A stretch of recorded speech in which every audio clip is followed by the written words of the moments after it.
Maraming magandang lugar ang pwedeng matuklasan dito sa Lupak Sinilangan.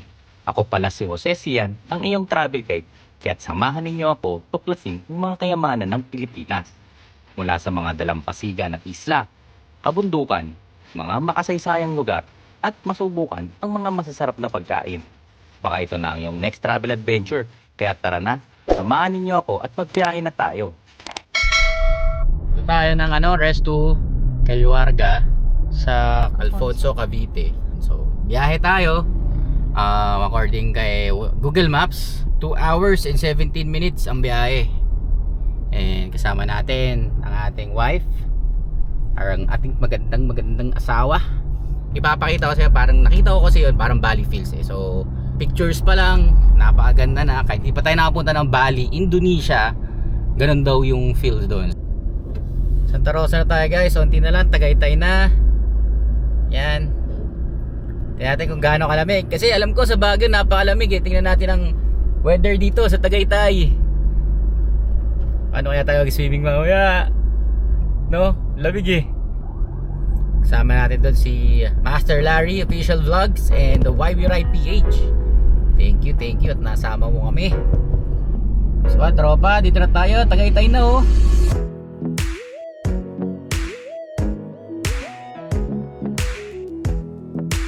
$20 ngayon. Grabe. 3 o'clock PM, ang lamig. Malapit na kami, 19 minutes na lang tayo, no? 19 minutes according to Google Maps. Papakita ko yung daan para maging aware kung saan tayo liliko, ano? Pero kung sanay naman kayo sa Google Maps, kasi merong ibang tao nahihirapan gamitin si Google Maps. Ito, may mga landmark tayo ipapakita mamaya para sa mga lilikuan natin pagdating natin sa may Alfonso, Cavite. Grabe, ang sarap ng ano. Paano kaya tayo mag-swimming mamaya o bukas? Kasi napakalamig. Okay, Alfonso na tayo. Pero doon tayo sa kabila dadaan kasi same lang naman, pero mas mabilis sa kabila. Doon na tayo. So dito sa Alfonso, makikita nyo, dami nagbebenta ng mga baka dito. So ito, dami oh, sa mga tindahan. Sunod. Dito, ayan. Grabe oh, mga nakaano lang. Nakasunod yan. Oh, di ba? Ang dami, puro baka oh.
Grabe, yung una naming dating, ang ganda ng lugar, talagang napaka Bali feels. Pero kahit di ako galing ng Bali, Indonesia pa, ang ganito nga eh, ganito yung nakikita natin sa mga pictures, sa mga videos natin nakikita sa Facebook.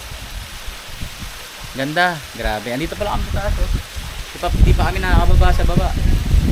Grabe, ang ganda na ng pag welcome pa lang, yung ultimo yung pinto pa lang, ang ganda na. So ito yung villa natin.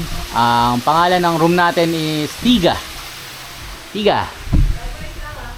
Okay, so ito yung ating bed. Tapos ito yung merong ang upuan. Yun. Grabe, ang ganda ng kama namin, oh. Sheesh, dito tayong setup. Tama, pag-charge. Napaka-cozy ng lugar. Ganito ba talaga sa Bali, Indonesia? Sabi, di ko pa kasi na-experience sa Bali. So, kung ganito yung feel doon, edi okay na okay. Sabi, napaka-komportable ng kama. May second floor pa. Naman. second floor nila. Grabe oh. And ito ang ating susi. At ito naman, palabas. Oh, ganda ng view natin.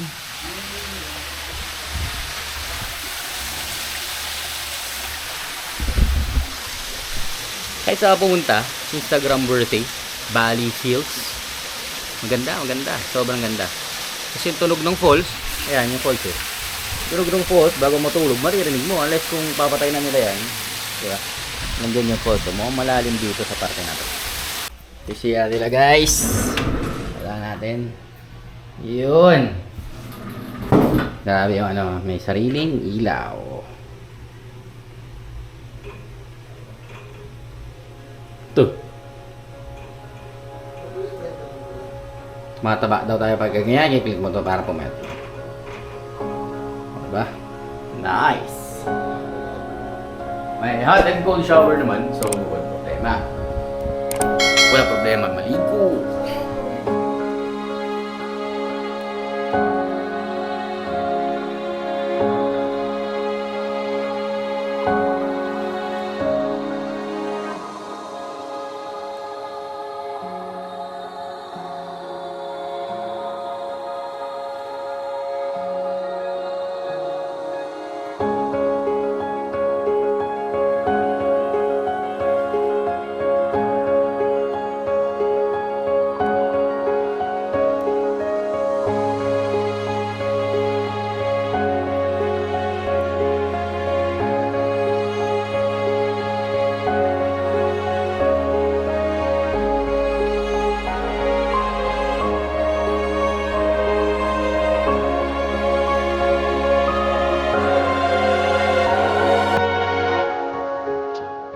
Meron dito mga recreation activities. Ito, kompleto guys.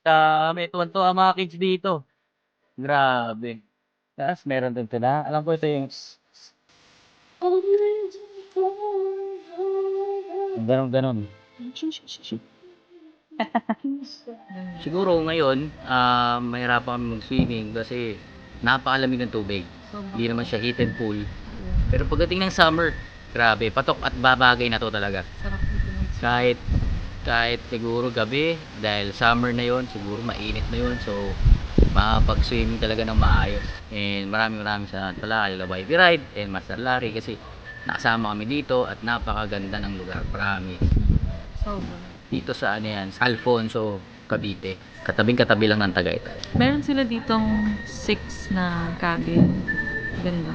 Modern kubo, yung tinatawag. Parang ganun, bahay kubo style, pero modern na modern. Meron Full- 3 beds. May 3 beds. So, may dalawa sa taas at merong queen or king size bed sa baba. Hindi lang namin sure kung lahat ng kubo ganun. Baka may kubo na mas maliit. Pero so far naman mukhang magkakaparehas lang yung size. So, ganun. Tapos merong kids pool. So, mga 4 na pool yan. Grabe. Enjoy. Lalo mga kids. Huwag lang siguro pag ngayong panahon yung gabi. Kasi sobrang lamig. Napakalamig, lalamigin ng mga bata. Napaka-ganda na experience namin dito. Wala pa kami 5% dito. Dumating kami mga 3. Magka 7 pa lang. Puro kami selfie, picture. Tapos nag-video kami sa taas. Nag-billiards. Halos lahat ng lugar, Instagrammable talaga. Ang ganda. Oo.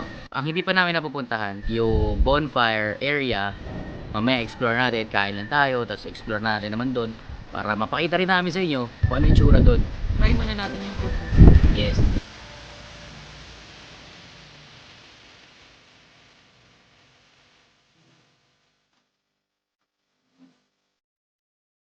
Try nyo dito, mag-enjoy kayo.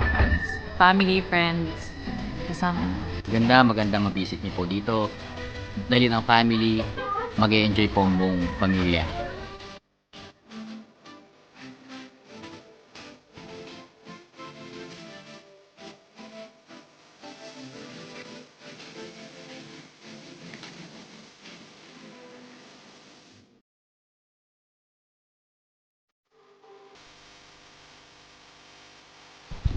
Alright, dito kami. Shot lang kami. Alfonso. Master Larry, pakita mo naman yung tinatagin natin. Yun. At syempre, ito may sisig din tayo, may pulutan. Yeah, it's all good in the hood. Alright.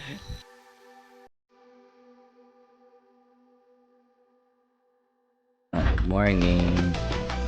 Wow, napaka-peaceful. Tayo sa may kainan. Kasi yan tayo, anong oras daw natin gusto ma-ready yung food. Sabi kasi namin by 7. Morning, kuya. Kaya yun. Go. Wait na lang kami. Nire-ready na yan.